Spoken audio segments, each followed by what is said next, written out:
Hello, my name is Alexa Volland. I am a multimedia reporter with the MediaWise project, and I lead our team fact-checking network. And today I'm going to be talking about how our MediaWise team fact-checkers were able to tackle misinformation that they came across on YouTube with our new YouTube series, which we titled, Is This Legit? And the series was made possible thanks to a fact-checking development grant that we received through the IFCN, which was supported by YouTube via the Google News Initiative. If you're not familiar with MediaWise, we are a digital media literacy initiative led by the Poynter Institute, with our mission being to empower people of all ages, not just teenagers, how to become more critical consumers of the content that they see online. And just one way that we've been able to do this is through our Teen Fact-Checking Network. MediaWise Teen Fact-Checking Network, which I might refer to as TFCN, is a group of teenagers spread across the United States, and they help us combat the spread of misinformation through social media storytelling. The project started in 2018, where we had a handful of students in person at the Poynter Institute recording short fact-checking videos. And we slowly transitioned the project onto Instagram, where students would use the Instagram story feature to not only debunk misinformation, but walk viewers through the process of how they were able to fact-check these claims. By October 2019, we began publishing articles under the TSCN page on poynter.org, and we've since been embedding our videos into these articles so that we're able to submit them to claim review. And in 2020, we were officially named a signatory of the International Fact-Checking Network, making us the first organization within the IFCN to primarily publish fact checks by teenagers. And again, thanks to that fact-checking development grant, we were able to move the project onto YouTube, which was something that we had long hoped to do, however, weren't able to without those additional resources. Since 2018, we have fact-checked more than 500 claims with the Teen Fact-Checking Network across more than 6 platforms. And we have worked with 115 students across more than 15 states. And because I'm focused on YouTube today, despite it being a platform where we have spent the least amount of time creating platform-specific content for, we have seen considerable gains since publishing Is This Legit? Our YouTube channel has received more than 92,000 views and 556,000 YouTube impressions since publishing the series. Now, these teenagers are extremely talented, they're extremely charismatic, and a question I get all the time is, how do you find these kids? Well, when we received the grant, we knew from the beginning that it was extremely important for the success of the series that we find talented teenagers that were comfortable on camera, that could carry a series, but were also interested in media literacy. So we did a large social media push where we looked for on-camera and off-camera fact checkers, and the applications were extremely competitive. We had 95 super strong applicants, which signaled to us a very strong interest in the project itself. And we ultimately selected 12 students, our youngest just being 13 years old and our oldest being 18. From there, the students went through a pretty rigorous training process where we had a fact-checking 101 training to establish ground rules, set expectations. They had a YouTube best practices training to talk about on-camera delivery, how to set up their equipment, and a writing for social media. And once we selected these 12 students, it was really important for us to introduce them and have a trailer to kick off the series. So here is just a short clip from our trailer for Is This Legit? Seeing people share misinformation online is super annoying. But disinformation and conspiracy theories can be straight up scary. And as we've seen with the coronavirus, false claims being spread online now come with real life or death consequences. We live our lives on social media, so it's on us to be better at combating the spread of misinformation online. So if you're curious about how to vet information, or want to learn more about fact-checking in general, well, you came to the right place. Welcome to Is This Legit? A new series where a team of MediaWise teen fact-checkers debunk viral claims being shared on YouTube. We'll post weekly fact checks, breaking down some of the most viral videos taking over your feed. And we'll cover a little bit of everything: politics, pop culture, coronavirus to conspiracy theories. But mainly, we want to tackle stories that are important to us, things we care about, all while teaching you some digital media literacy skills along the way. So we had multiple purposes for this video. One, we wanted to build up interest, and we saw a spike in subscribers with this video before we even began publishing fact checks on a weekly basis. But more importantly, the full-length version of this video answered a lot of frequently asked questions that we get about the Teen Fact-Checking Network and MediaWise. So being very transparent upfront with our rating system, how we choose which claims we want to fact check, and directing people to where they can find our editorial standards was very helpful to set off the series on this tone. So let's talk about the making of a fact check. It all starts with the pitch. The student is supposed to flag a potential piece of misinformation that they came across on YouTube. They pitch this claim and I'll either approve it or I might suggest that they look for something else. From there, the student writes a first draft of their script, which is then heavily edited by a MediaWise staff member, and we'll go back and forth in the editing process with the team until everyone's completely satisfied with it editorially. And then the student is given the okay to film. The student is responsible for not only filming themselves, but also gathering these production elements to go along with the video. So screen recordings of them doing a keyword search or any screenshots from articles that they might reference. They are in charge of building that fact check package. While we had initially hoped for the series to be completely produced top to bottom by teenagers, including the video editing side, fortunately, that wasn't able to happen. And for the overall quality of the series, we found it best to produce these videos in-house at the Poynter Institute. And following any revisions, once the video was completed, we would then share it on the MediaWise channel and take care of posting it across other channels as well. So let's talk about our approach, because our approach to fact-checking misinformation and combating misinformation is very different, mainly because when we created this series, we were very intentional that it was meant to be for teens and by teens. And we knew very clearly who the target audience was. So we made sure to pick topics that would be of interest to teenagers, and we used language that they could relate to. So during the scripting process, I would often tell the teens, well, how would you text this to your friend? Or how would you explain this to your friend? And that really helped establish the overall tone of the series. Second, and most importantly, was that every video was used as an opportunity to simultaneously teach a crucial digital media literacy skill. Our style is to not say, I found this claim and it's false. Instead, these teenagers will say, I found this claim, it's false, and here are all the steps that I took to fact check it so that you could then replicate these steps on your own. And finally, we knew that if we wanted to combat misinformation on YouTube with these videos had to feel like YouTube. And we wanted to be true to the platform, and humor, entertainment are the most popular categories on the platform. So we knew that this series had to find the line between being educational and being entertaining, which meant that some of the videos were funny. We are going to be talking about this video called Do You Love Me from Boston Dynamics. Take a look.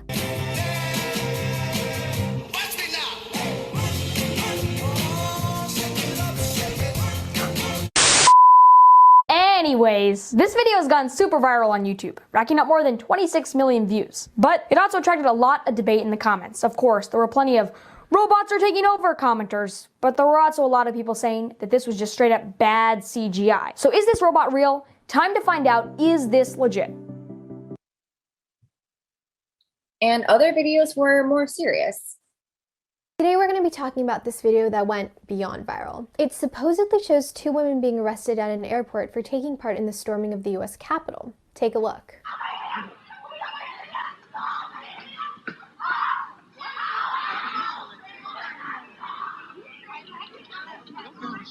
But does this video really show Trump supporters being arrested at the airport? Time to find out. Is this legit? If you're one of the few people who didn't see this video plastered all over social media, let's catch you up. On January 6th, a violent mob stormed the US Capitol in an attempt to overturn the 2020 presidential election results. The following day, there were calls to put the people who participated in those riots on the federal no-fly list. Soon after, the hashtag no-fly list started to trend on Twitter, where thousands of users posted videos and shared photos of people being escorted off of planes and fights breaking out in airports. But of course, the running theme throughout all of these videos was that we taught a media literacy skill along the way. So we might have to consider that maybe this video is old or needs context, but one way that we can definitely check is by doing a reverse video search. So anytime you see a video that seems a little sus, you can try fact checking it using this free verification tool from Invid and WeVerify. Basically what it does is it allows you to do a reverse image search but for videos. So after you download the browser extension, you can just copy and paste the video link into the keyframe search tool and voila! It'll pull still images from the video and find instances where this video appears on the internet. And the end result was an extremely well-rounded series. These teenagers tackled everything from COVID misinformation, vaccine misinformation, as you saw the storming of the US Capitol on January 6th. And of course, these teenagers also fact-checked plenty of viral pop culture claims as well. And we received a lot of great feedback on these videos, with plenty of people telling us just how necessary and important this work was, especially for teenagers. However, through the comments, we also realized that we weren't solely reaching our target audience of teenagers. And that helped shape our strategy moving forward, because based on the comments, we realized that people of all ages are able to learn and get something out of the Is This Legit series. So let's talk about some lessons that we learned. Going into this project, we knew from the beginning that fact-checking content on YouTube was going to be extremely labor intensive. And it was, since most of YouTube content is long format. And I completely understand that a lot of newsrooms and fact-checking organizations simply don't have the time or resources to be able to dedicate a full day of just watching 20, 30-minute long YouTube videos. So for us, it was important that we had a team of off-camera fact-checkers that we called our researchers, and they were able to dedicate the time to watching and flagging anything that they thought might be misinformation. Of course, working with student journalists also means a longer production schedule in general. When we were creating Instagram story fact checks, we were able to turn those out relatively quickly, but some of our more highly produced content created specifically for YouTube took much longer. So we had to revisit our scripting process to make sure that by the time any of these videos went live, it still felt very relevant. So we had multiple conversations about focusing on evergreen claims, but ultimately the series ended up being very well-rounded, with a handful of these claims being evergreen and plenty of them being very trendy topics, but focused on the media literacy side to make them always feel relevant. Second, we learned that there's definitely a need for more fact-checking resources and tools for YouTube. One of the questions that we continually tell our followers, and kind of a core media literacy tip, is just looking at who's behind the information. And we found that investigative journalistic resources for tracking down who runs a YouTube channel to be very underdeveloped. So I'm interested to hear from the fact-checking community if you are working on different tools for fact-checking on YouTube. I would love to hear about those experiences and what you've been working on and what you found to be very helpful. And finally, we learned a lot about YouTube's community itself. I felt like we really understood our audience on Instagram, on TikTok, on Twitter, and YouTube was a new space for us. So we took a lot of time to try to understand that community and create content specifically for them. Fortunately, in the past, we had never really experienced any harassment concerning the Teen Fact-Checking Network. But when we began this grant, one of our videos was the target of a harassment campaign. And we had several comments flood one of our videos, which were misinformation in themselves. Fortunately, we caught this very early and addressed it very quickly, but it did force us to revisit our comments policy, and we took even greater care thereafter to protect our teen fact checkers. And we revisited our editorial policy to be more specific to YouTube. Now, there are a couple of things I want to leave you with. The first is that we have found that using high quality videos as a method of delivering fact checks and also teaching media literacy to be extremely effective for all ages. And this is hands down the best iteration of the Teen Fact-Checking Network to date. And second is that while fact-checking YouTube content is extremely labor intensive, it is so necessary and it is much needed. During our grant, we fact-checked or produced 30 fact-checking videos, and I don't think we even began to scratch the surface of the amount of misinformation on YouTube that is oftentimes going unchecked. So I would encourage more programs to focus on fact-checking viral YouTube content, but also teaching your community how to spot misinformation on YouTube. Well, I really enjoyed talking about what the Team Fact Checking Network has been up to. I would love to connect with you and share more about MediaWise and our MediaWise team fact checkers. Thank you.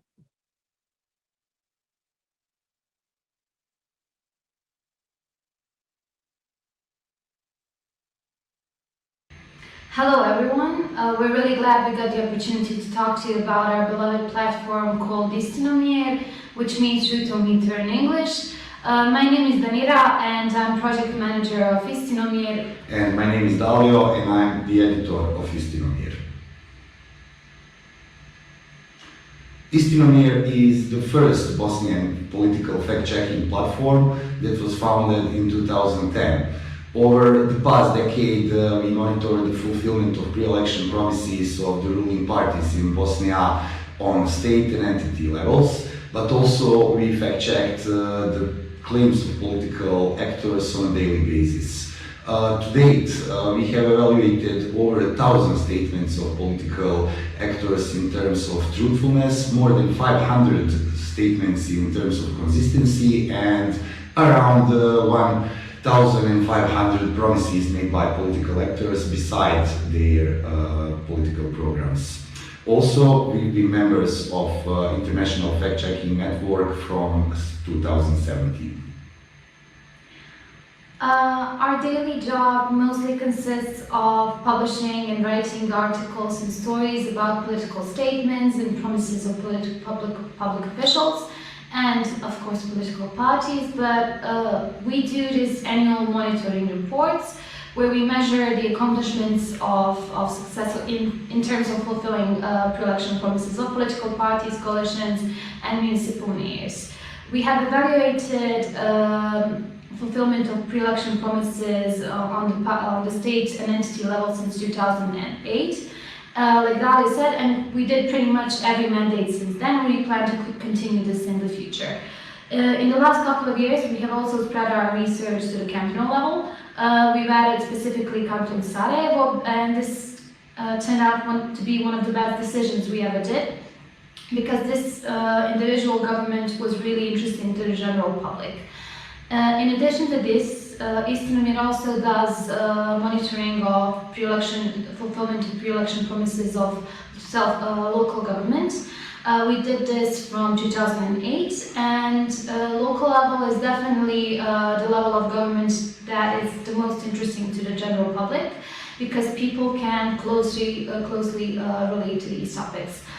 But what we want to talk to you about and what we're proud the most is this interesting journey that made Istinomjer one of the most prominent political media outlets in our country.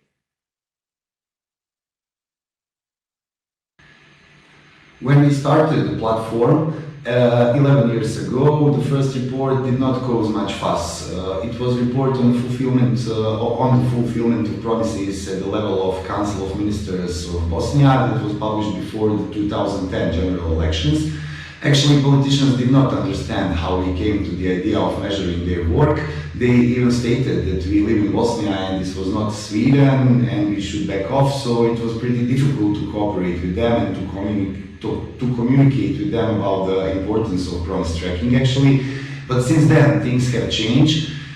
Our articles were completely ignored before, and now they are used in excessive amounts by political actors we deal with. They use it in their own analysis of their work, when they are debating with each other, when they are discussing work of their opponents for promotional purposes, etc. Already by the 2014 general elections, during one term, the truth meter has become widely recognized by the domestic public, actually, by the media and the political actors themselves. Our work in the public became especially visible in the pre-election period.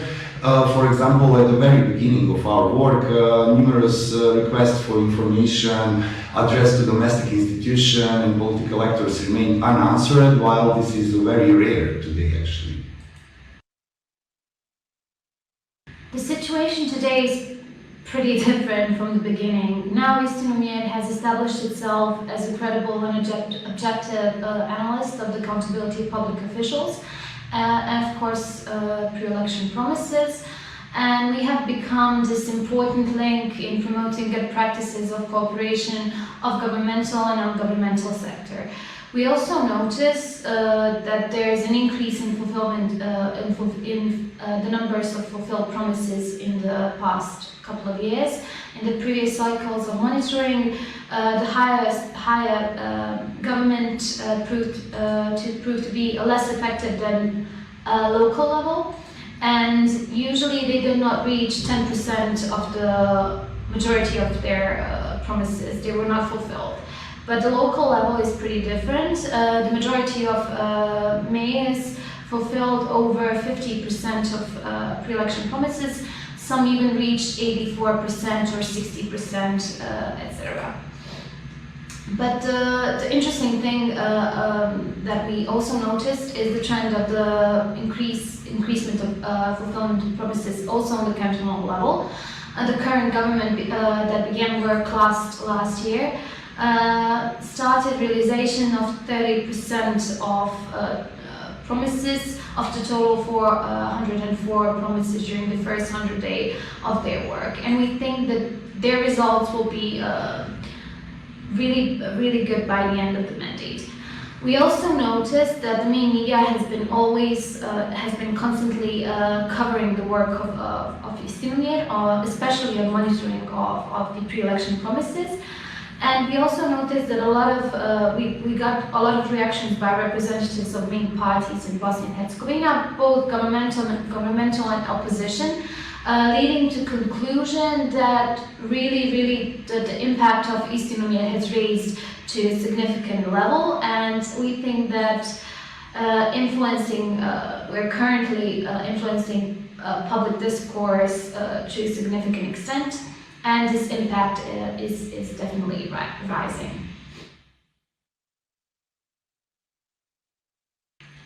How we managed to do it? Well, there are definitely several things that we want to emphasize. One of the things is definitely professionalism and consistency in methodology.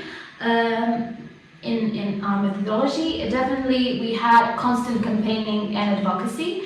Cooperation with political actors is also really important. I cannot emphasize this enough. Of course, we got a lot of collaboration with other projects, and we're constantly improving, even though sometimes we don't have the means to do this.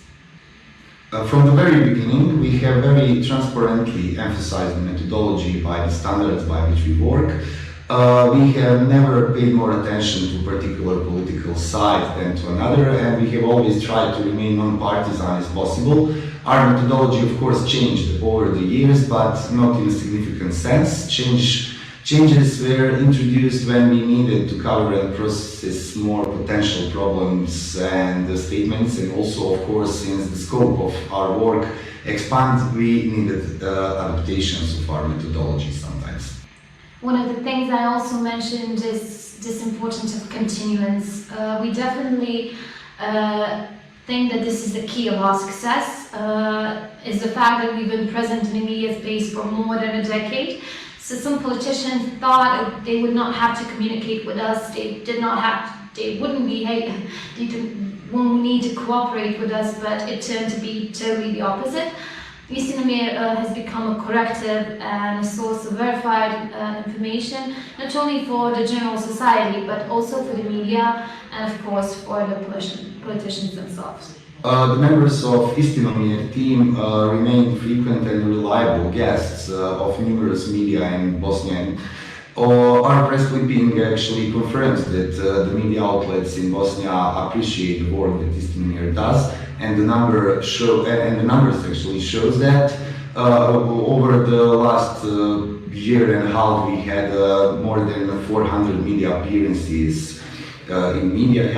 This might not seem much, but our country has a small population and our topics are limited because of interest, and language is usually limited to domestic people. The really important thing that I mentioned is also cooperation with political actors. Contacts and reaction of certain political actors that we deal with became more frequent, especially during the COVID pandemic. When we also dealt with topics related to the pandemic. We also had calls and reactions from the most prominent politicians from our country. Usually they're not the ones that reach out to us or reach out to us publicly, but we are pretty confident now that they follow everything that we do and that they closely monitor everything we write. But the most important thing, and I think that this is like the key of Istinomjer work, is particularly seen in the pre-election time. Around the time the politicians and parties in power reach out to potential voters and they show their promise fulfillment record during the mandate. Yet we also do the same, and they're pretty much aware that any false claims they made about the term, that we will reveal, the correct information to the public.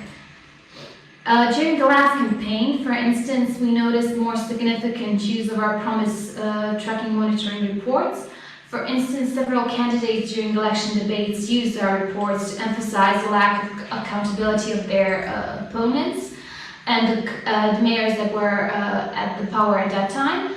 We also noticed that several candidates used our results in our articles and publicly invited Istinomjer to fact check what opponents are saying, what they're saying. And of course, one of the changes I'm really most proud is that we think that candidates are paying more attention now to the plans that they're creating. About the promises they're making to the general public. Several politicians even said to us in the communication that they knew that we're going to follow them, and they were really considerate when they were promising things, and that they paid more attention when creating their political program. We are constantly increasing our scope of work. We have extended to cantonal government, and we are constantly increasing the number of institutions that we are following. We know this is sometimes pretty tough to implement because of limited resources, but if you see that the moment for expansion is there, you need to size it and reorganize tasks and responsibilities to make it work. We are constantly reorganizing our work and automatizing things that we used to do manually.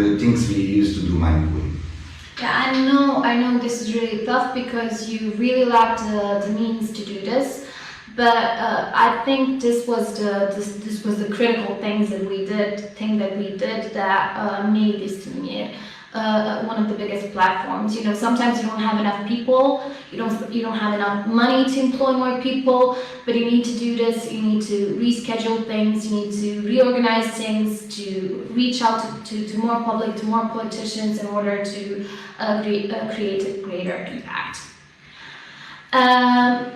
I know this is not much, but thank you really for the listening. We wanted to keep it sweet and short. Please don't hesitate to contact us if you need any more information, tips, or if you need a partner. We will happily answer any questions you may have. Just write to us at Istinomjer at zasto.net.ba. So bye from us, and thank you once again for listening.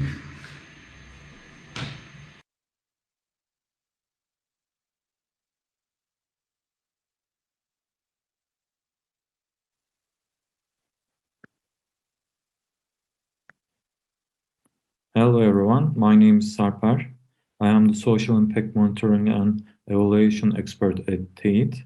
Today I will talk about how we plan for and monitor and evaluate the impact. Before moving on, let me briefly introduce Teyit. Teyit is a non-profit verification organization founded in Turkey in 2016.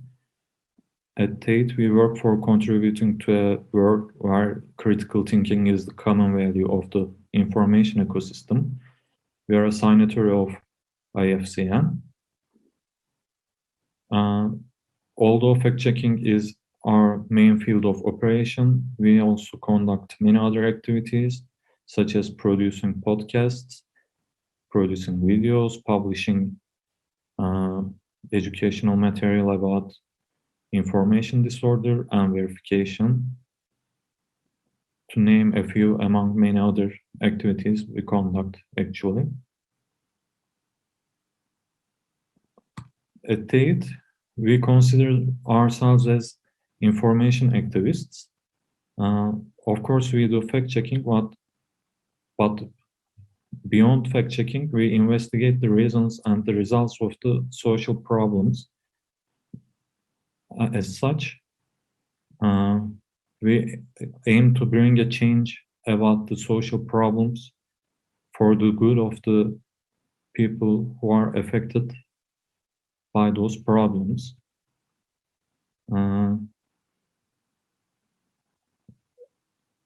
We consider fact-checking as a way of information activism. We publish in-depth articles about information disorder. We conduct critical digital literacy educations and trainings. We operate an incubation program for other information activists. So, in a nutshell, we use information for a social change. That's why we call ourselves as information activists. So why does impact matter for us?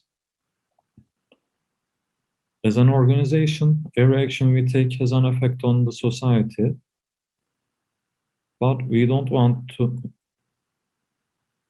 this effect to be a consequence merely based on chance. We think that social problems should be addressed by our activities. So our activities must be planned to address those problems. So we start with identification of the problem, its causes and its effects on society. And by impact, we mean the desired result of an intervention, contribution to the solution of the problem we initially identified. So while designing and implementing an intervention, we employ a two-stage method, three-stage method. The first stage is planning for change, planning for the impact. The second stage is the keeping track of the implementation of the intervention or the activities, you might say. And third stage is the assessing the change to see if we succeeded or failed and to see our pitfalls and best practices.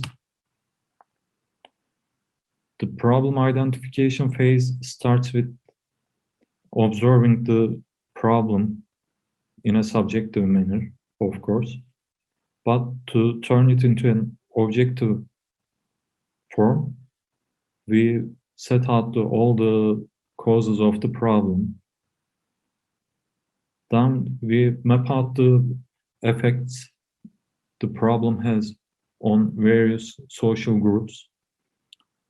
We try to understand how the problem affects different groups in society. Then we set out our goals to change the conditions caused by the problem in favor of the affected groups. We work for the good of the first affected groups by the problem, of course. And the second change is monitoring. The second stage is the monitoring stage. At that stage, we clarify our outputs, and the outputs are the expected results of our actions, activities we carry out. And then we set out the indicators to measure those changes in the outputs. And so initially we set a baseline for those indicators. And after delivering our activities, we measure against that baseline and try to see if we changed anything by implementing those activities. And for the purpose of this progress tracking is to see the pitfalls and the best practices through the implementation of the activities. The third stage is the evaluation stage. At the evaluation stage, we evaluate for the outcomes. By outcomes, we mean desired change in people's beliefs, attitudes, and discourses. We try to change those. We try to make a concrete change in people's practices, actually. And so how do we measure the change in people's practices? We employ social research methods, actually. We conduct surveys, focus group meetings, interviews, observations, and when needed, experiments, a control group, and the experiment group type of experiments.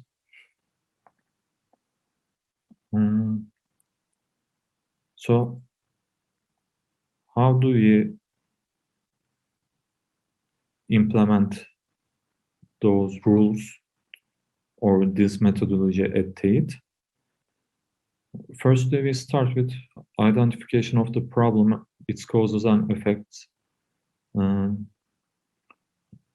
based on our identification of the problem, based on our problematization of a concrete phenomenon, we offer a solution for it. And the key part of making that offer is developing a theory of change. Theory of change is actually our idea about how to bring the change in favor of those beneficiary groups. It's a formal document. It's a formal strategic document. Here you can see Teyit's theory of change, actually. It's composed of two levels of outcomes. First level is the impact. The other is the objectives. The impact is our ultimate goal. And our ultimate goal is to contribute to a world where critical thinking is the common value of the ecosystem.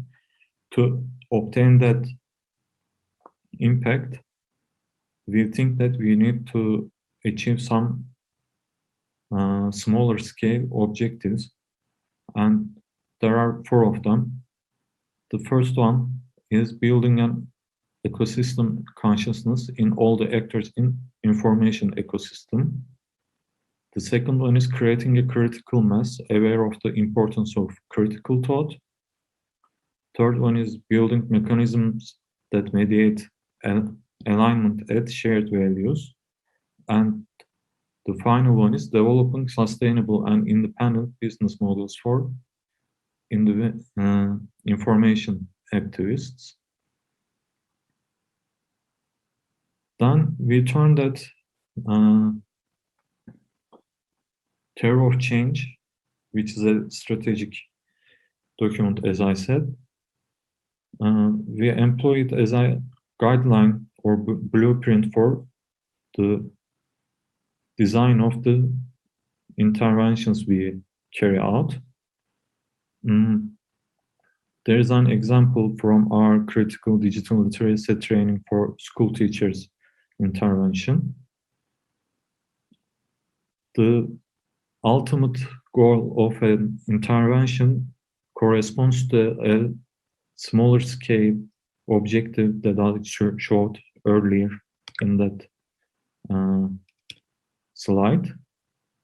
For example, this intervention's ultimate goal, the impact goal, is creating a critical mass aware of the importance of critical thought. All the interventions correspond to one of those objectives, and when they combine together, they aim to contribute to the impact, our ultimate goal.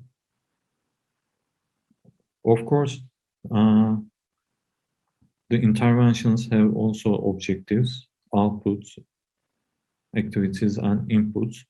But as I said, we start with setting out the impact goal, then determine the objectives that enables the realization of that impact, and outputs are the concrete outputs, concrete realizations we obtain, we aim to obtain. So we think about what shall we do in order to get those outputs, and the answer forms the basis for our activities. And then we think about what inputs those activities require. And this example is an abridged version. Of course, I cannot share all our strategic documents with you, but here you see indicators, means of verification, and risks and assumptions. Indicators are the metrics we measure to grasp the success or failure of each level. Means of verification implies how we're gonna collect data and analyze them. Risks and assumptions are also put at the planning stage in order to avoid them, if possible, before they happen. Then this format turns into a log frame. Log frame stands for logical framework. In that format,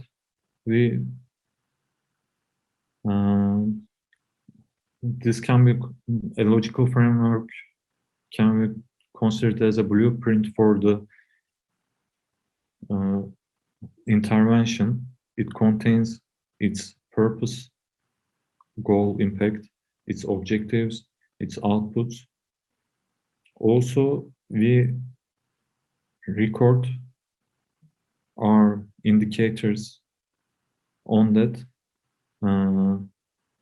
document. So it's not only a plan, it's also a record which we use for reporting. So you may ask, why do we do all those stuff? Why don't we just go on and implement our activities? Why do we start with, I don't know, impact or problem identification? So we think that we should work for the good of the negatively affected groups by a problem. Social impact-oriented approach to information disorder problem requires that. And measuring the delivery success compared to also, monitoring and evaluation enables us to measure the delivery success of an intervention compared to initially set criteria, so we can assess our performance. Also, as I said, it's the logical framework is also a record. On that record, we can see our mistakes, our best practices, what we do good, what we cannot do so good, so well. So we can take lessons from that. Also, that record, the analysis of that record, provide insight for the implementing team to make tactical decisions when needed, or if needed, and provide insight for management to make strategic decisions. Also, it serves for stakeholder accountability. It helps us to clearly report the change we make, or clearly report if we made any change as a result of our activities. So thank you for listening to me. I tried to show and tell how we plan for impact and how we monitor and evaluate for results. So thank you again for your presence. If you have any questions, inquiries, recommendations, suggestions, please feel free to contact me via the email address sarper@teyit.org. And thank you again.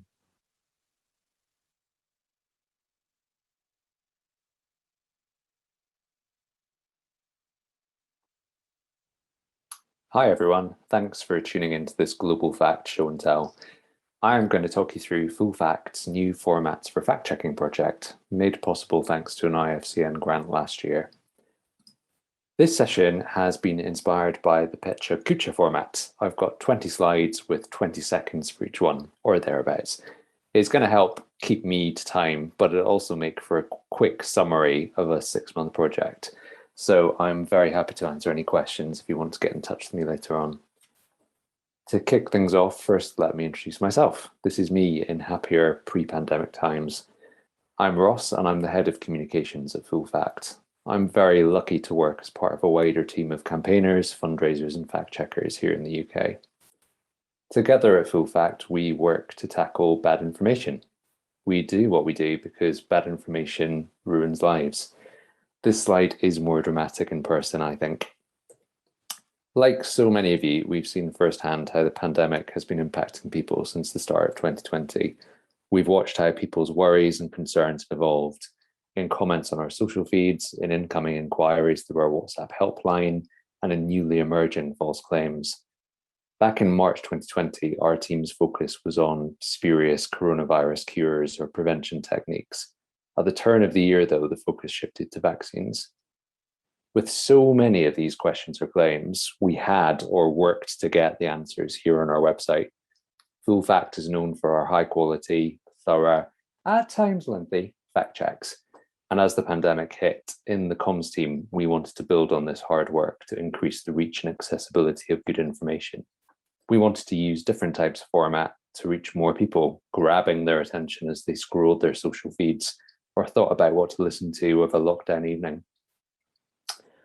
Our starting point with this project was the research we already had to hand.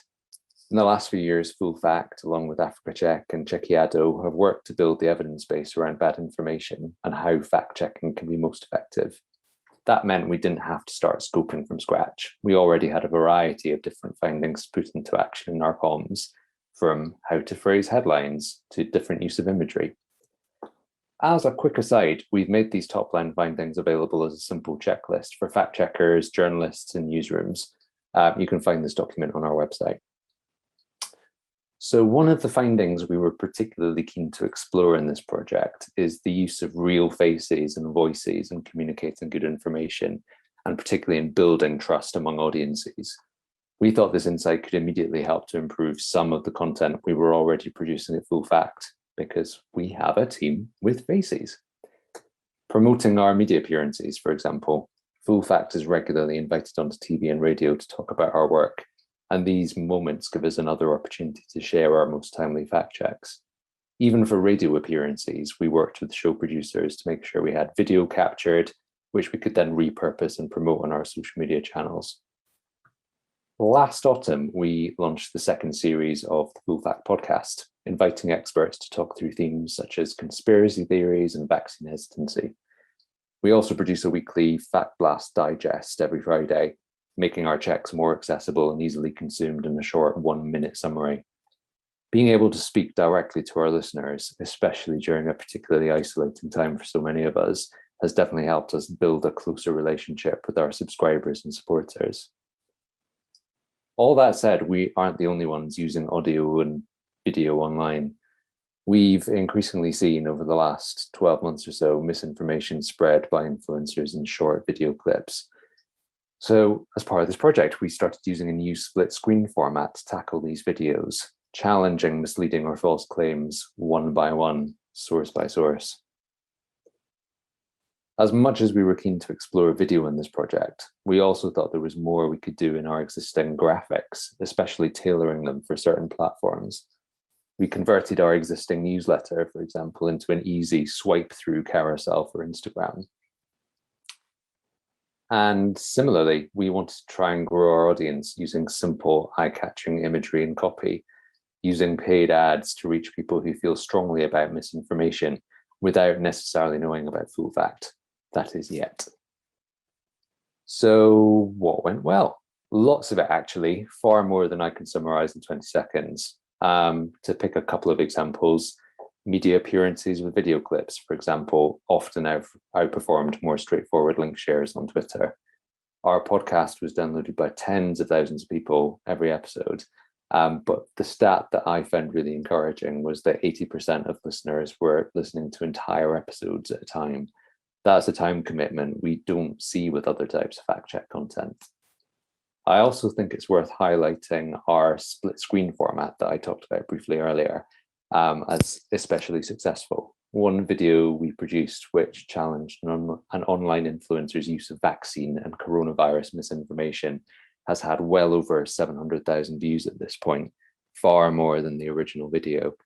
We were really pleased with this intervention given the risk these claims pose to people's lives and that it was widely shared where the original checks weren't. The nature of so much of this work, social media and digital based, meant that we could iterate and test what was and wasn't working. Our social media officer, James, and our designer, Emerald, worked together to test formats as much as possible and quickly change tack in response to the engagement we were seeing in pretty much real time. Some of what we found in our testing surprised us. Remember our research insight about the importance of faces? On one particular ad campaign we ran, all people-focused imagery was wildly outperformed by a stack of newspapers. It just goes to show the importance of A/B testing, especially in the world of comms, and never assuming you know what audiences will respond to in the context of a particular ad or a particular campaign. What didn't go so well? It's stating the obvious at this point, but this project wasn't happening at a normal time for any of us. The team here was under a lot of pressure with further UK lockdown restrictions coming into force and a wave of vaccine-related misinformation to deal with. It's probably not a surprise that we generally saw better engagement on channels where full fact was more established. YouTube wasn't one of them.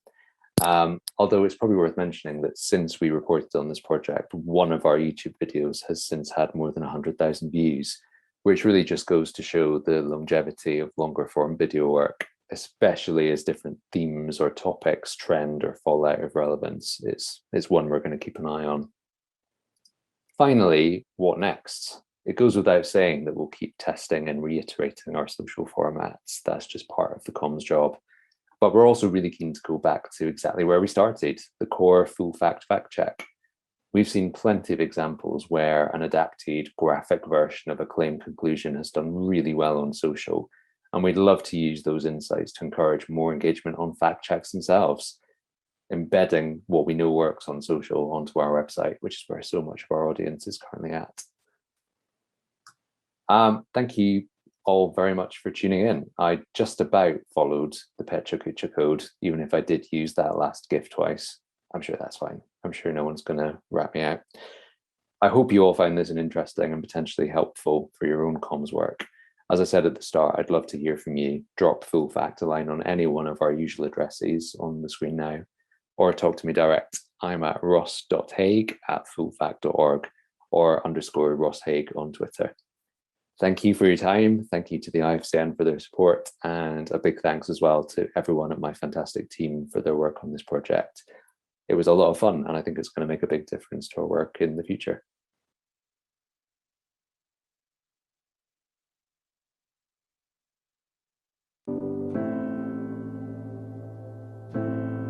Hola a todos, mi nombre es Carolina Méndez, actualmente soy la editora en jefe del portal de chequeo BoliviaVerifica, una iniciativa de la Fundación para el Periodismo que surgió el año 2019 con mira a las elecciones nacionales de esa gestión.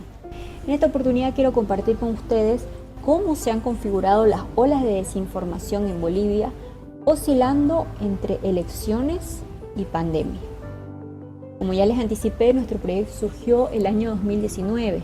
BoliviaVerifica es un medio digital sin fines de lucro ni tendencia política que busca combatir la desinformación, verificar el discurso público y promover el acceso a la información a través de la apertura de datos. Estamos seguros de que de esta manera tendremos una mejor convivencia y abonaremos el terreno para una mejor práctica democrática. Nacimos el 1 de junio del año 2019 y llevamos más de 2 años combatiendo los bulos. Inicialmente nuestro proyecto surgió para dar cobertura a las elecciones del año 2019. Como muchos de ustedes sabrán, dichas elecciones se vieron frustradas luego del inesperado corte en el conteo de votos rápidos que se realizó en esa gestión. Esto provocó que haya desconfianza en el proceso electoral, que se generen marchas y protestas en distintas ciudades del país y finalmente que se anulen las elecciones de esa gestión. Esto dio paso a una profunda crisis social y política que vivió Bolivia con decenas de muertos y una profunda polarización política tanto en las calles como en las redes sociales. Ante ese escenario de inestabilidad, el trabajo de verificación de hechos fue crucial, pues fue necesario dar certidumbre ante tanto bombardeo de contenido falso o sacado de contexto que empezó a circular con el afán de incrementar la violencia que se vivía en ese momento en el país. Un claro ejemplo de esto fue una fotografía que empezó a circular a través de WhatsApp en la que se observaba a una persona calcinada. Esto provocó que una turba de indignados quiera linchar a una persona a quien identificaron como responsable de la muerte. Luego se supo que la fotografía era pasada y que no correspondía a Bolivia sino a México. Escenas como esta surgieron en un escenario repleto de gasolina donde el fósforo fue la desinformación. Sin poder superar la crisis política y con la tarea pendiente de convocar elecciones, Bolivia reportó el primer caso de coronavirus el 10 de marzo del año 2020, dando inicio a una crisis sanitaria. Las elecciones estaban programadas para el 3 de mayo del año 2020, pero tuvieron que posponerse debido a la pandemia. Finalmente se realizaron el 18 de octubre del 2020. Durante ese lapso temporal detectamos al menos 4 olas de desinformación sobre coronavirus. La primera ola estuvo marcada por la amenaza del contagio. Esto fue entre febrero y abril del año 2020. Nótese que fue incluso antes del primer caso confirmado de coronavirus en el país. Detectamos que al menos un mes antes de que se confirmase la enfermedad, ya empezó a circular desinformación sobre COVID-19 en Bolivia. Esta ola estuvo caracterizada por el desconocimiento y la desinformación respecto a cómo era el contagio y cómo era la enfermedad. La segunda ola estuvo marcada por las curas de cocina y las teorías conspirativas. Esto fue más o menos entre abril y julio del año 2020. Las personas buscaron algo a lo que aferrarse para salvarse y cuanto más cercano estuviese ese algo, mucho mejor. Es por eso que se promovió el consumo de té, de jengibre, de limón, incluso de marihuana para combatir la COVID-19. La tercera ola estuvo condicionada por fármacos todopoderosos y desinfectantes curatodos. Esto fue más o menos entre abril y septiembre del año 2020.